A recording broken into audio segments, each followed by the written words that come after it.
Well, today on the show, we brought in the experts to help us deal and talk about our stress and anxiety. What's good stress? What's bad stress? And you know what the experts say?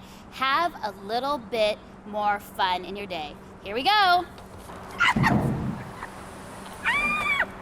That's next.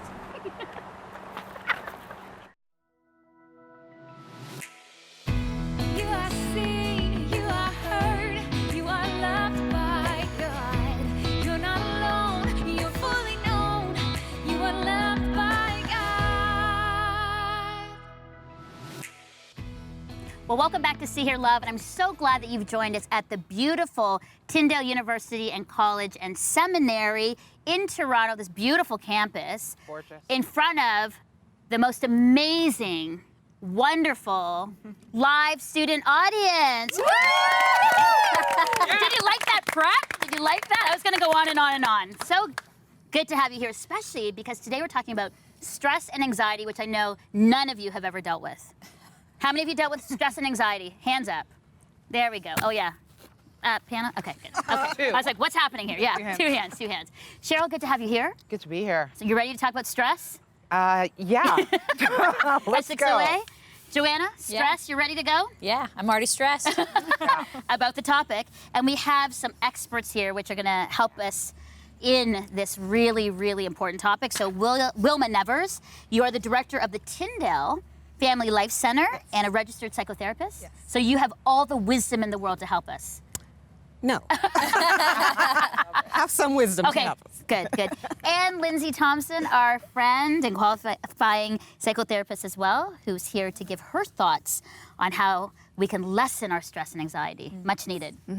All right, well, welcome. Get ready. So let's start off with news and views, because I have a very interesting study from 2018, Mental Health Foundation, the largest known study of stress in the UK. This is what they found. Are you ready? Yes. In the past year, 74% of people felt so stressed they have been overwhelmed and unable to cope. 46% of those people report they ate too much or ate unhealthy. 29% reported they started drinking, and 16% reported they started smoking due to the excessive stress.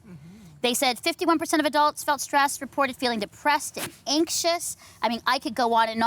And last little one, 22% of those stressed cited debt as a stressor. And then 49% of 18 to 24-year-olds, millennials, said they felt high levels of stress because they felt that comparing themselves to others was the greatest source of stress to them. Thoughts? That's a lot. What are It's your everywhere. thoughts? That's what I immediately Right. think, that everybody's got some level of stress in their life. Yeah.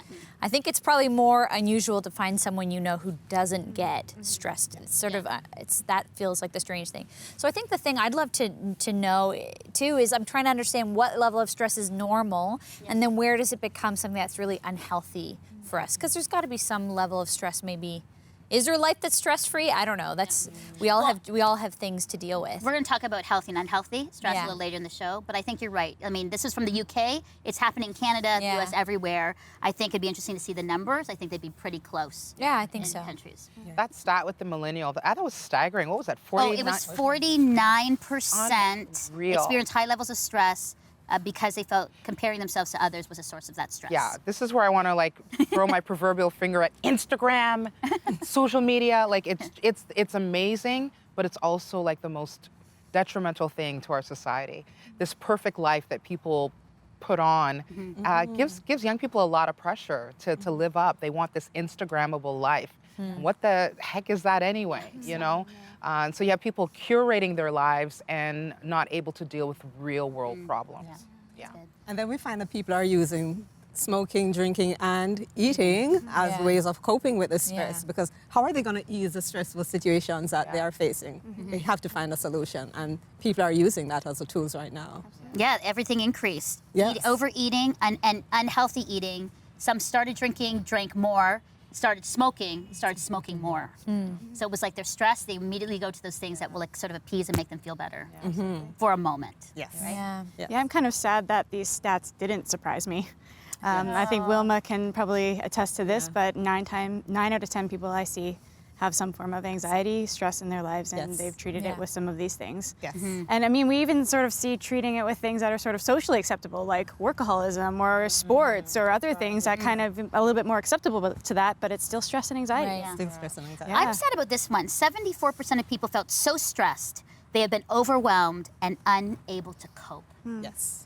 That's really, I thought that was really a high number and shocking that we're at a place where it actually immobilizes us. Yes. And like Lyndsay said, we do see a lot of people in our offices with being unable to cope. They can't go any further. Stressful situations from really different sources, but it ends up being stress anyway. So that makes sense. And if you don't know how to cope, you immediately go to something that's easy. So I'm going to drink more, I'm going to smoke more, I'm going to eat more. Yes. And hopefully some will come to counseling too. When some of that is the criticism against millennials saying we have low resilience, meaning we can't handle a lot of stress. And that's why I'm curious with my questioning coming into, as I'm trying to learn as we discuss is, you know, there is some level of stress that is reasonable and appropriate for someone at different levels of adulthood and maturity Right. to carry in their life. And maybe stress is maybe not the word, maybe it's just responsibility. And then there's this thing that seems like the criticism of millennials that we don't have any ability to cope with stress and we just crumble under it because we haven't been taught how to carry it in a healthy way. Yeah. You know, interesting, Joe, you say that 12% said that they had high levels of stress because they felt they needed to respond to messages instantly was a stressor. Yeah. What if we created? Oh, Right? I wow. mean, I know, but I'm just saying that actually ended up on this survey, that they actually Yes. felt the stress, that they had to message quickly and respond Do quickly. you know what I attribute that to in general? Is that is this feeling, this misconception that Instagram and phone life is real life. Instagram relationships and Facebook friendships are real friendships. So how can that she's just reached out to me? I have to respond back, and if I don't respond back, she'll think this and that, and so we're treating these things like real friendships, real relationships, and I think if we realize that they're not, that'll take a lot of the pressure off as well. Well, and I think it's understanding like what anxiety is, right? It's our brain responding to something that we think is fearful or dangerous, right? So that person not responding is like, will we be loved? Are we accepted? And that is scary. Maybe we won't be. So let's respond right away to take care of that fear. Yeah. To get rid of that. Yeah. You know, here's one they want to say to the audience. It says, younger people have higher stress related to the pressure to succeed. So of millennials, 60% said that was a factor. 41% of 25 to 34-year-olds, and then it got smaller as they got older, 17% of 45 to 54-year-olds to succeed. So this thing about succeeding and making it is a huge stressor for young people, and they put that a lot on themselves. Yeah. So I hope our discussion throughout this show is going to help alleviate some of the stress, and that we're going to help give tools, not only to our audience here, but to our viewers and listeners to say, you can get through this. You don't need to drink more, smoke more, eat more to feel better, right? I think that's really good. So let's go now to a one-on-one interview with Melinda and Evie Donovan, a registered psychotherapist, as they talk about how to deal with stress and anxiety. Coming up. Sometimes leaving things to the bitter end Kind of gets you. forces the brilliance out of me. Listen to this episode on the See Hear Love podcast to hear the backstory of the show. Lord, you're with me. You're enough. I can do this. Join us on Apple Podcasts.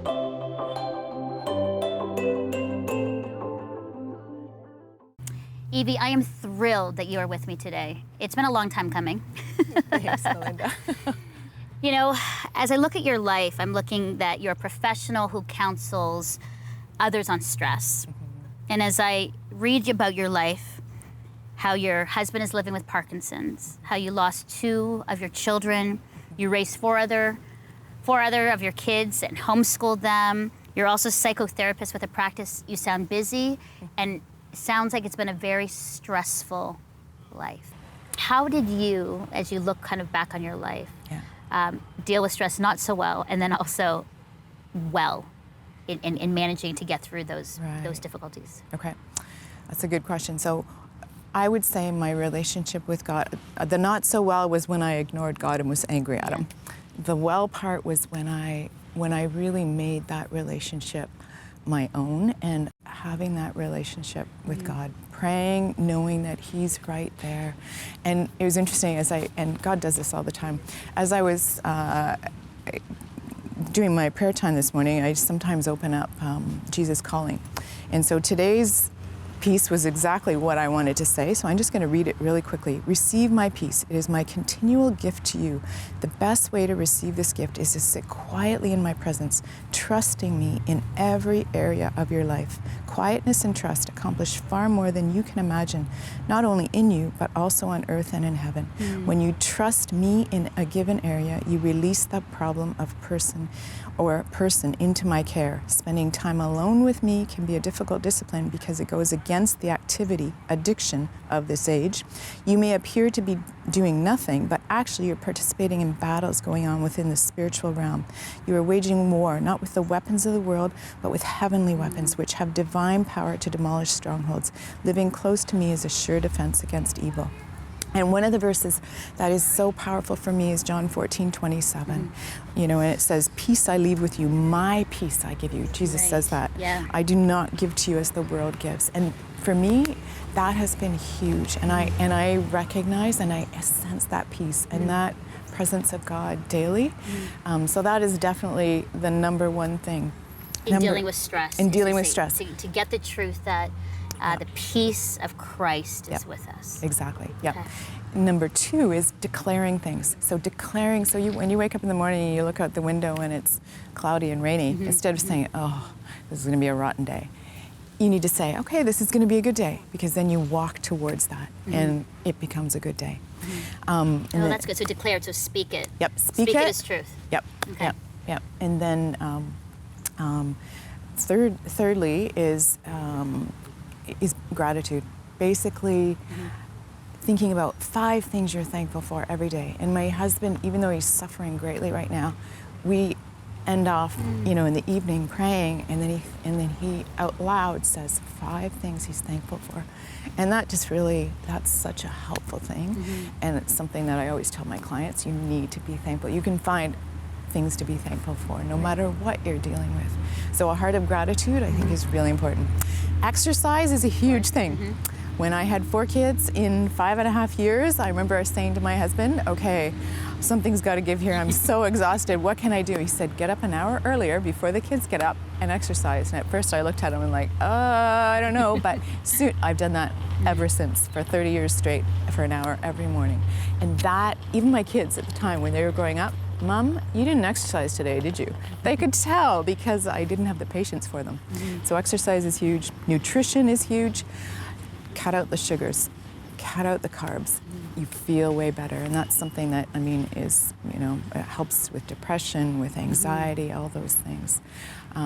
Yeah, so that. Those are good. There's really a connection with the physical, the spiritual, and the emotional. Absolutely. So let me run through it so I get it in my head. So you're saying first, believe the truth that the peace of Christ is with you. Exactly, yeah. Second, declare the truth as you wake up every morning and look around at the world and life. Declare what you want the day to be. Declare the goodness of God. Declare. Yep. Third, you said a heart of gratitude. Yep. Absolutely. And whether that's a list of things to write down, write those things down. Fourth, I would say you said exercise. Yep. Exercise, get out there, exercise, you'll feel better. And then fifth is nutrition. Right. And sixth, the the last one, is surround yourself with good friends. Friends who support you, pray for you. I have a whole group of people that pray for me daily. And I feel that. I mean, I know that that definitely upholds me. And as well, I meet with somebody once a week, one-on-one, that whereby I can say it like it is. And she prays for me. And I think that is a huge piece as well. So community is number 6. Yep. You know, those are such practical things. And I think it's for us as we are looking at how to manage and deal with and cope with stress and our anxiety. Those 6, Evie, are fantastic tips on what to do. You are really an inspiration for all the things that you've gone through and your life as someone who's like a mentor. To know that that's what you've done is so encouraging. And, you know, we'll continue to pray for your husband and you in this very difficult, stressful season. But knowing that you love Jesus and you know who he is and he's with you, you'll get through. Yeah, So, exactly. Yeah, thank you so much for that encouragement. Very practical, but also I can tell with just a heart of graciousness and humility too. Any last words for anybody that's listening, watching about stress? Yeah. So another thing that I really learned is that you need to take one day at a time.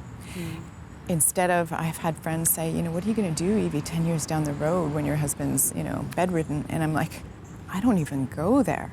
I mean, why would I stress about that now when I know the God that I love loves me even more than my husband, and he is a God of love. And so I still believe that my husband's going to be healed at some point. And so I need to learn, and I have learned to live one day at a time. And that's something that I also tell my clients. I had a couple last week that walked in with stage 4 cancer, and they know what I'm going through, and they said, what do we do? And I said, you know what, you need to enjoy what you have right now. Live one day at a time. So the last thing I want to say is choose joy. And there's this really cool little saying that again, yesterday, it was like God said, here, this is something for you to I don't know who wrote it, but it says, choose joy. Don't wait for things to get easier, simpler, better. Life will always be complicated. Learn to be happy right now. Otherwise, you will run out of time. We can't often choose our circumstances, but we can better control our reactions and emotions. So like choose that. joy. Choose joy. Yeah. Well, thank you. Thank you so much for You're your very life welcome. and your presence with us today. You're very welcome. Thank you.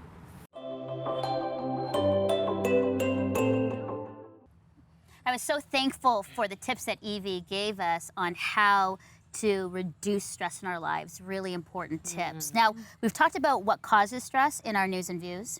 I want to talk now about how to define it and how we can, I don't want to say eliminate it, but what we can do, some practical things to, lessen it. So defining stress, good, like what Joanna was saying, good versus unhealthy stress. So I'll start with good stress. I think good stress is something that causes enough tension to let us know there's something that is going wrong, or there's something we need to cope with. There's something we need to do differently. But it doesn't paralyze us. It doesn't put us to the place where we're finding unhealthy ways of coping. Okay. And I think our bodies, God created us in such a way that our bodies naturally take care and give us information when something is going awry. Okay, That's so good that's stress. so that's good stress. Yes. And what's unhealthy stress? Unhealthy stress is when stress gets to the point, and it can be different things for the different people, but it gets to the point where it paralyzes us. We don't know how to function, we don't know how to cope, and we start using ill ways of coping that are not good for us. Okay. Yeah, that's good. So then, Lyndsay, what are some of sort of like the markers to say, whoa, we're getting stressed, we need to pause? Yeah. As Wilma said, it's probably a little bit different for everybody, but one thing that is very, very common is different physical symptoms. So, shortness of breath, or breath being really up in your chest, headaches, sort of feeling nauseous, sweating, that kind of thing. Also, just ability to make choices, to think straight. Sleeping patterns is often thrown off with too much stress, that kind of thing. Yeah, I get that. There's so much happening right now. Because we're all thinking about all these things. Yeah, I know. It's like, You're check giving it- us a checklist. Yeah, we're giving checklist. this- That's what it is, yeah. Exactly. No, that's really good to know, because I think a lot of times when we get so maxed, and we're so stressed out, if you went backwards, you could see the moments where you're like, whoa, I should have not taken that on. Yeah. I should have stopped myself on that. I shouldn't have eaten that greasy burger at 1 a.m. Those kinds of things, right? And I think we forget that we are a holistic being, and that we can't pull apart our mind, our heart, our soul, and our body. It's all connected, right? So listening to our bodies, listening to, what's happening in our stomachs and in our breathing means something. Yes. Yeah. And then you also mentioned going back, knowing what are the point of triggers, what are the triggers of our stressors. If we can know that, then we can know how to manage it well. Absolutely. I love this idea of good stress. I never even thought of, this phrase is so new to me, good stress. Yeah. I'm a procrastinator of all procrastinators, and I work best under pressure. So sometimes leaving things to the bitter end Kind of gets you. forces the brilliance out of me. But when I'm eating my feelings, not good stress. Yeah. So I gotta figure out what is enough to keep me going, and maybe bring out some good stuff, and then stuff that cripples. And I think that's okay, because everybody does have this sort of optimal performance. So you might be able to take a little bit more stress last minute and do good work, whereas somebody else might, know they've got to handle that a little bit differently. Yeah. That's good. Okay, well, we have some questions from the audience. I know that you are ready. I think we have Simon in the front row who's going to ask a question to us. Of course. So again, my name is Simon, and I was wondering, when people have stress and anxiety, oftentimes they'll either let it build up or they just won't deal with it at all. Why won't they seek help? Wow, that's a Wow. big question. Why won't they seek help? Many people won't seek help for a variety of reasons. Some people believe that they should not be stressed. I should be good enough. I should have control over this. I'm at a place in my life where I should know better. So confessing or just going to somebody to say it's being stressful is putting myself at a place where I don't want to be. It might be shame, right? It might be that you have not learned in your family or growing up in your friendships, your peers, how to trust somebody or how to share what's happening for you. Or you might not have had safe enough people to share stuff with, so you don't trust anybody else to share. That's some things I can think of. Yeah, that's a good answer. Yeah. Okay, we have another question from Jaden in the front row. Jaden, what's your question? Hi, I'm Jaden. My question is, when you work in a very stressful or anxiety-inducing environment, what should you do when you're not in a position where you can just step away or use one of the traditional stress coping mechanisms that people are usually taught? Good question. This might sound very simplistic, but it's scientific and it works, is breathing. Deep breathing. So when we experience anxiety and stress, our breath will go up to our chest and be very, very shallow. And that's connected to the nervous system that is directly connected to our amygdala, which fires danger, danger, and we can't handle it. So belly breathing from below sort of acts to, sort of acts to turn off that part of our nervous system. It's sort of like a dumbed down switch. And that'll actually bring us a little bit more calm, bring you present, and presence is a big thing with anxiety. Anxiety doesn't exist in the present, it's past or future. So bringing yourself into the present with that breathing, often it's a great chance to bring in a prayer, like, Lord, you're with me, you're enough, I can do this, is a great way to handle it right then and there and no one even knows. Yeah. That's good. Just quick overall, you know, as people of faith follow Jesus, how does that relationship help in navigating these things? Navigating stress, navigating anxiety? I feel like having Jesus in my life is like having both an anchor and an escape. Having Jesus in my life allows me to offload a lot of what's going on. It allows me to kind of just throw it out there, scream it out, cry it out to a living, breathing father, friend, brother that I know is listening and advocating for me. Changes everything. But also this anchor. You know, as I dig deeper into my relationship, that love, that joy, that peace, the fruits of the Spirit, knowing my identity in Him, knowing how He feels about me, helps me see the world differently. And now when life starts to crash and sway, I'm a bit more tethered. And so I think there's a direct connection there. That's good. You know, Joanna, you're about the good word and you're about Scripture and how that connects with us and how it inspires us and leads us. I know that you've brought a verse for us to help us as we deal with stress and anxiety. Yeah, I'm thinking of this, they call it the age of anxiety. I've heard this over and over recently, the age of anxiety that we live in. And then there's what God says, Isaiah 41, verse 10. So do not fear, I am with you. Don't be dismayed or discouraged. I'm your God. I will strengthen you and help you. I will uphold you with my righteous right hand. Isaiah 41. It's this idea of in the midst for when God's saying this to the people, it's in the midst of chaos and stress, like the extremes of stress. And His reminder that like, I am with you. I have been through this, like I've got you this time too. Like there's this, it's the, as you've just said, this anchor in our life that is something that so many people don't have access to. And I find actually, because I mean, anxiety is unfortunately an ongoing struggle for me too, as it is for many of us. And I find it's actually a touch point for me to share my faith with other people because I have a way of working out my anxiety that includes counseling and lots of other, you know, things we need to do for physical, emotional, spiritual, mental health. But there's something that I can access through this God who is with me that gives me, I love to tell other people about it when they're going through the anxiety and stress. I love that's good. My last words on faith and how that can shape and encourage you as you go through stress. Faith, I'm equating that with believing the Word of God. and just interweaving that with psychotherapy. Whatsoever things are true, whatsoever things are pure, whatsoever things are lovely, think on these things. Because part of what we do when people are anxious, we talk about, do you have a safe space? And it might be an emotionally safe space. It might be a physically safe space, but a place where you can anchor your thoughts and your feelings and your emotions in that place. And we also have Jesus, right? So that safe space to anchor ourselves when we are having stress, among the other things. Lyndsay? Yeah, I just always love taking a page out of Jesus' life and the model he gave us, and then some of the disciplines that came from that, and what it means to have this posture of rest and what rest does to our brain. And do not be anxious. Like, don't do it. It's a choice, and he's shown us how to manage that. That he hasn't left us with no example. He has given us the best example of how to do it. Beautiful. Well, thank you so much for your thoughts, your questions, your thoughts around stress.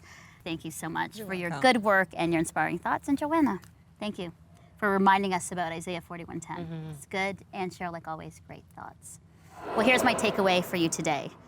As you breathe, know that today is not your forever, that you can get through whatever struggle or stress that you're going through. God is with you. Do not fear. And always remember that you are seen, heard, and deeply loved by God. Bye-bye.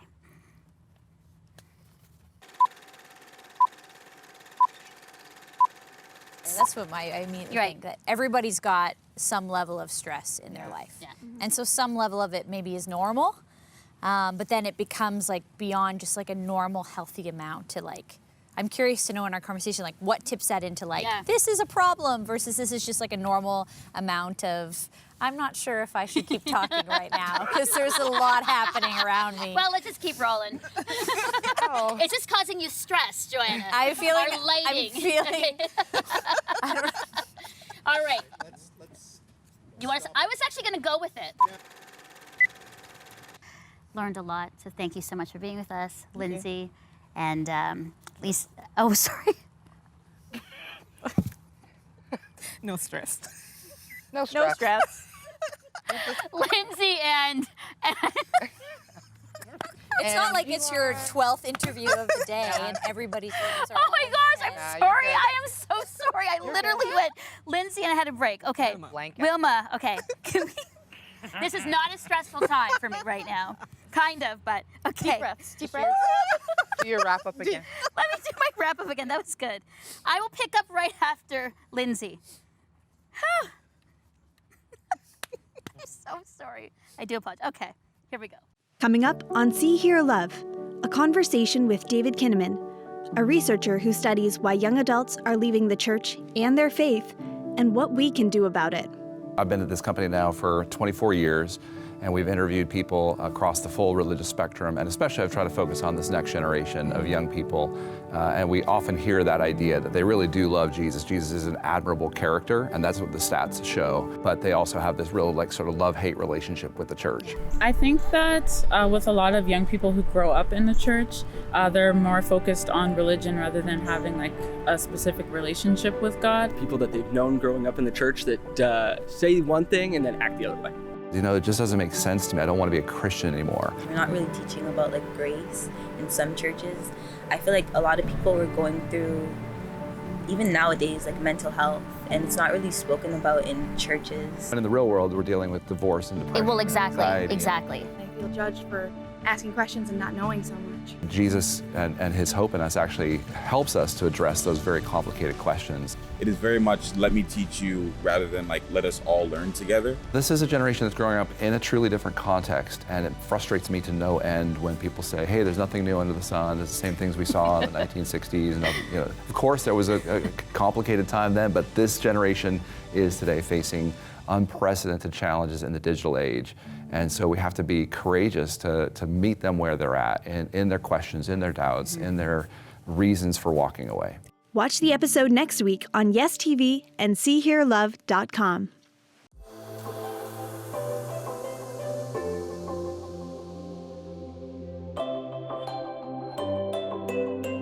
Melinda's Hair by Paolo Marola. Melinda's Clothing sponsored by Denise Boutiques. Clothes for every woman. Shop denise.ca.